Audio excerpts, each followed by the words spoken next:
уулзч байгаа байж тайна. Тэгээд энэ удаагийн дугаараар яаж байгаа вэ гэхээр Монгол улсаас Солонгос улсад тийм ээ маш олон хүмүүс аялахыг, ажиллахыг, сурахыг одоо тийм ээ хүсээд одоо тийм ээ виз мэдүүлдэг тийм үү. Тэгээд виз мэдүүлэхийг хүсээд маш олон хүмүүс виз мэдүүлээд ирээд очиод явцсан байгаа. Гагцуу яаж байгаа вэ гэхээр нэг асуудлын үед өгөхөөр виз мэдүүлээд сүүлийн үед айгүй нөгөө визний гаралт бага байгаа даа.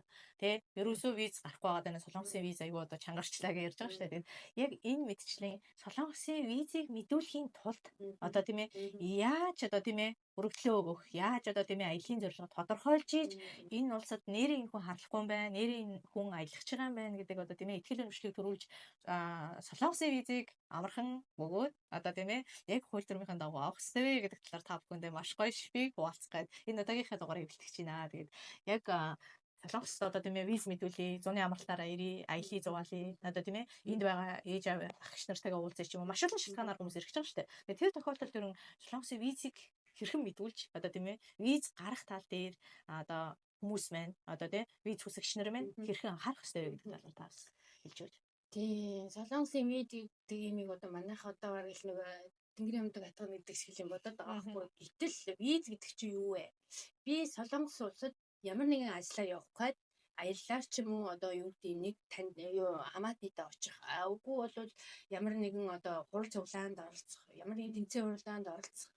Ийм зорилгоор энэ улсад би ирэх гээд байна. За тэгэнгүүт өөрийгөө энэ хүн надад өгөх үү яах вэ гэсэн айцтай байх юм бол энэ ягаад ч мэдүүлвэл зөө одоо нөгөө хангалттай биш шүү дээ. Тэгэхээр зэрэг өөрөө энэ Солонгос элчин сайдын яам тэр хэрэг бүрдүүлж байгаа албуудад компаниудад би энэ улсад ийм зорилгоор эдэн өдөр ингэж ажиллах гэдэг байна. Миний байх гэдэг хаяг энэ байна. Энд байгаад би энэ газараасаа ийшээ явна. Энэ хотоос Чаван гэдэг хотод ажиллах вэ? Чаванаасаа би энэ арга хэмжээндээ орчоод энэ Бусан гэдэг Хэвэндэ гэдэг далайн эргийг үзэн одоо улсаанд очиод ийм үзэн ч гэх юм уу те. Энийг маш тодорхой. Өөрөө эхлээд би виз төсөөлөх одоо нөгөө юу гэдэг мэдээлэл аюулсаа бүрдүүлэх хэрэгтэй байхгүй. Би яг яаж авах гэдэг вэ?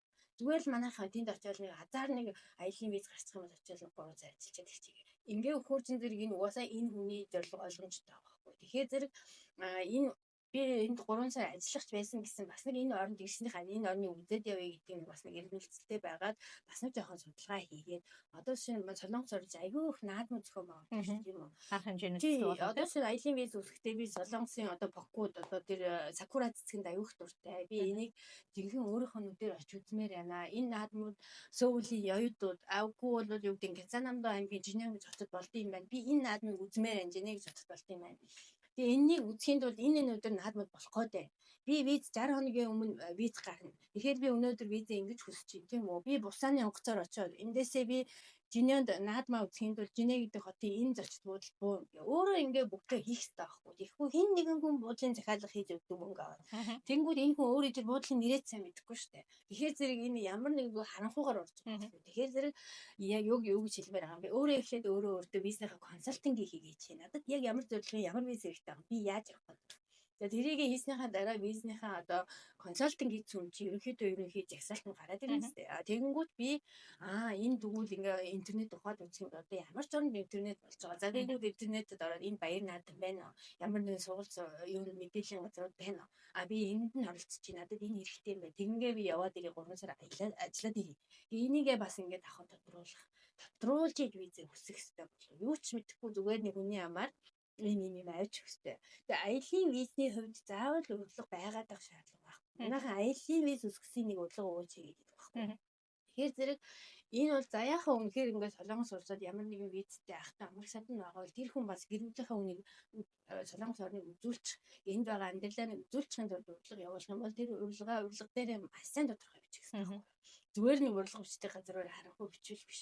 Миний хувьд урилгыг яаж бичдэг гэхээр хоёр талын хоёулынгийн санаа оног сонсдог хэлээ. Тэгэнгүүт нөгөө би ерөнхий урилганыхаа консалтингийг хийж яг хоёуланд нь зориулсан үг үсэг бүх юмыг дистраг оруулж иж тэр урилга бичгэнтэй тэр визийг олгох одоо элчин сайдын яамны ажилтан шалгахад ийм юм уу энэ хүнд ингээд виз өгөх юм байна гэдэг тийм бодлыг төрүүлэхээр урилгыг бас бичиж өгчих хэрэгтэй урилга бичиж байгаа юм байна. Тэгээ урилгаа бас нөгөө яг хаана хандаж бичүүлэхээ ч гэсэн өөрснөө сайн чиглэлээд дээрээс нь энд одоо ялангуяа гэрээний ажилчин залуучуудын хувьд болохоор урих ирэхгүй байдаг тийм. Гэтэ зэрэг гэр бүлийнхаа хүмүүсийг яах вэ гэхээр зүгээр аялал үг. Тэр аялал өгж байгаа гэрийн одоо нөгөө эхнэр хүүхэд нь яах вэ? Манай аав, манай нөхөр тэнд ажиллаж байгаа, манай эхнэр ажиллаж байгаа, энэ үйлдвэрт ажиллаж байгаа. Би нөхрөөгөө иргмээр байна. Хэдэн жил явж ирээгүй. Тийм учраас би нөхрөөгөө иргмээр байна тийм үү. Хүүхдүүд аавгаа сана, ээжигээ сана, аав ээжтэй уулзмаар байна. Зуны хичээл амралтын үед би явж ирмээр байна. Тэгэнгээ би солонгосын ийм далайг үзмээр байна. K-pop-ын концерт үзмээр байна. Яг үнэ. Ингэж тусгаж хүсэлтэд гаргах хэрэгтэй.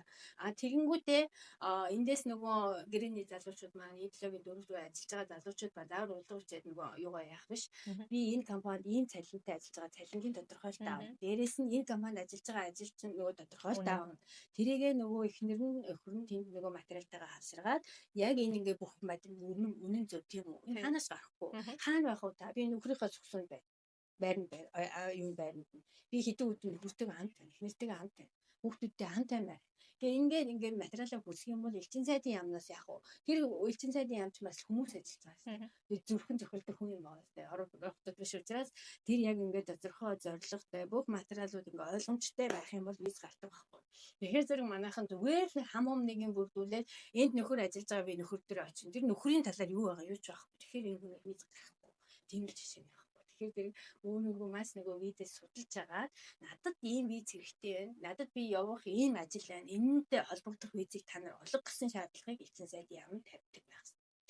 Яг үнэ. Манайхан яаж одоо нөгөө виз өсдөг вэ гэдэг. Миний ч гэсэн одоо нөгөө хэдэн жилийн өмнө виз өсчихсэн шаардлагууд юу байсан гэдэг тэр яг л тийм их. Манайхан нөгөө виз өснөх тэр нэг юм айгаар жижигрэл тийм ээ. Нэгт тэгчтэй хоёр яадаг уу гэдэг тэр яг нөгөө явна гэдэг тэр өөрөө судлахгүйгээр одоо нөгөө өрөг төвчдөг ч юм уу эсвэл одоо тийм ээ урилга бичдэг. Одоо яг нөгөө аялын зорилго тодорхойлдог аялын компаниудаар бичүүлэхдээ нөгөөдөл чи яг нөгөө ингээд нэг юм албаны бөгөөд ингээ яг нөгөө нэг юм стандарт нэг юм тогтцсон байдаг шүү дээ. Яг тэр шиг ингээд адилхан юм өгчдөр яг миний нөгөө яг явах гээд байгаа яг шалтгаан, миний одоо тийм ээ очиход үзэх гээд байгаа газрууд, миний одоо тийм ээ үнэн зөв байх, одоо тийм ээ эхнэр нөхөртөөгөө уулзах тэр бодит байдал байхгүй байгаа болохоор Славси виз уучлаарай энэ зүгээр тийм ээ явах зорилго тодорхойгүй байна гэж ихэнх визний англиэл визний одоо виз хүсэгч нарын одоо тийм ээ материал татгалздаг шүү дээ. Тэгээд тэр тохиолдолд нь яаж ийн гэдэг тэр тухайн хүн нэгт ямар нэгэн судалгаагүй байна. Хоёрт яаж ийн гэхээр өөрийнхөө үнэн зөв материалыг одоо тийм ээ бүрдүүлж өгөө хүмүүс татгалзаад байна тийм. Гуравт яаж ийн гэдэг тэр яг таны хэлдгээр одоо тийм ээ нөгөө манайхан чи виз өгөөч гэж борхоноос юм гуйж байгаа юм шиг хүсдэг тийм.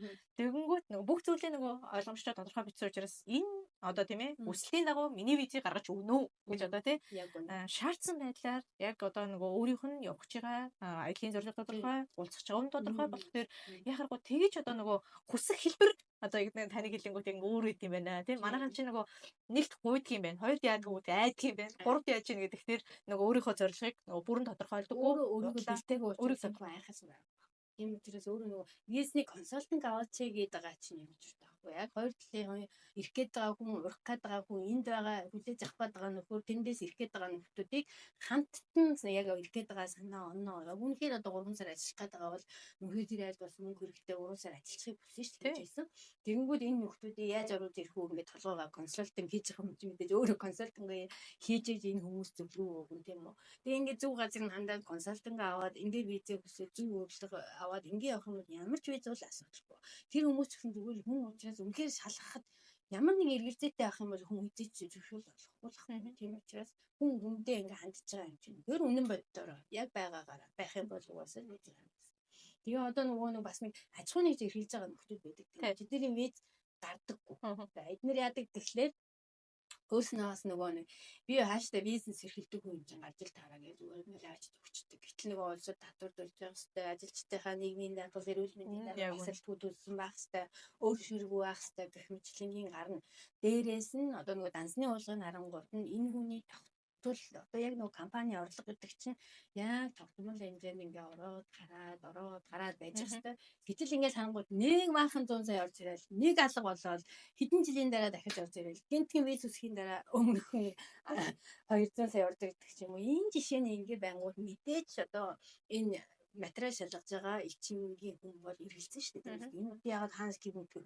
Энэ одоо бизнес нь болохгүй гэж байгаад юу болоод 200 сая ороод би эргэлзэх сэтгэл төрдөг байхгүй. Тэгээ ингээ хунгууд нөгөө маань ялангуяа одоо бас нөгөө солонгос байж байгаа туцсан хүмүүсийн виз гарт. Тэнгүүд ямар нэгэн одоо хуулийн арга хэмжээ авч ирсэн байх гэх юм уу, шалганд орж ирсэн байх гэх юм ингээ хариу гардаг. Тэгээ нөгөөдөл нь би юу ч мэдэхгүй би юу ч хийгээгүй гэдэг. Яг ингээд цагдаагийн газраар одоо хууль зүйн шүүхийн газараа яваад үзэнгүүт яхахгүй энэ хүн ямар нэгэн зөрчил гаргаад байцаалтанд орсон. Байцаалтаа өгөлгүй явсан. Одоо ийм асуудлууд гардаг байхгүй. Тэгэхээр зэрэг элчин цайдын яамнаас зүгээр л харахгүй виз дарахгүй байгаа нь биш ээ. Энэ хүмүүс шалгаад үзэхэд ямар нэгэн асуудал танд эргэлзээтэй асуудал байна гэсэн. За тэгэхээр яг хөө тэгээд Солонгос улсын одоо аялын байна уу, бизнесийн байна уу тийм ээ мультивиз хүсэгч нь тэр одоо тийм ээ ямар ч визний ангиллыг хүсэгч нь тэр хүмүүс маань өөрөө өөртөө маш зөвөр үнэнчээр өөрийнхөө визний консалтингийг хийхийг хүсэх юм бол хийлгүүлэхийг хүсэх юм бол манай тийм ээ Монголоос холбогдож болно, Солонгосоос ч холбогдож болно. Тэгээд манай мөхцөгчтэй холбогдоод бас визний консалтинг үйлчлэгийг аваад мөн та бүхэн хэрвээ одоо бас бүх журуудыг чинь та нарт бас хэлж өглөө шүү дээ өөрөөсөө явах гэж байгаа аяллахаа маршрутыг үнэн зөв тодорхойлж өгснөөр таны виз гарах магадлал өндөр байх болно. Тэгээд яхаарахгүй өөрөөсөө визний одоо тийм ээ гаралтыг сайжруулъя. Өөрийнхөө яг одоо нөгөө зорилгоод үнэн зөв тодорхойлъё гэж бодох юм бол яхаарахгүй мэржлийн хүмүүсээс бас консалтинг үйлчлэгнүүд аваарэ. Тэгээд Монголд байгаа хүмүүс маань яаж юм тэр нөгөө нэг юм цутгсан юм шиг нөгөө та бүхний одоо нөгөө аялын зорилго хүчтэйг одоо тийм газар мөн төлбөртэй бичиж байгаа шүү дээ. Тэгээд тэр нөхдүүд бол яг нөгөө нэг хэлбэрт ингээд цутгсан юм шиг хийгээд байх тэр бүр ингээд төвссөн. Одоо бараг нөгөө яг нөгөө компьютер дээр хийгээл араараасаа ингээд нөгөө аялын зорилгонууд ороод ирэхдээ энэ ч аргагүй шүү дээ. Энэ хүн яг нөгөө яг урилгын чинь нэгin хувийн урилга явж байгаа шүү. Нэр нь солигдсон. Тийм нэр нь солигдсон тий. Тэгэхээр чи нөгөө тухайн хүний яг нөгөө үнэн зөв байх, аялын зорилго тийм ээ энд амьдрах гэж байгаа, аялах гэж байгаа, хаана юу үзэх гэж байгаа. Тэр бүх юм нөгөө өөрөөсөө үнэн байх үнцнийг шингээж өгснөөрөө тухайн улсын одоо визийг одоо хүлээмжшөөрч өгөх одоо тий виз одоо татгалзах шалтгаанууд юм байт юм байна. Тэгээд та бүхэн Солонгос улс руу аялахыг ажиллахыг одоо тийм ээ бизнес судлахыг хүсэх юм бол манай мөхцөгчтэй холбогдоод бас визний консалтинг үйлчлэгийг аваад хийх боломжтой байх шүү. Тэгээд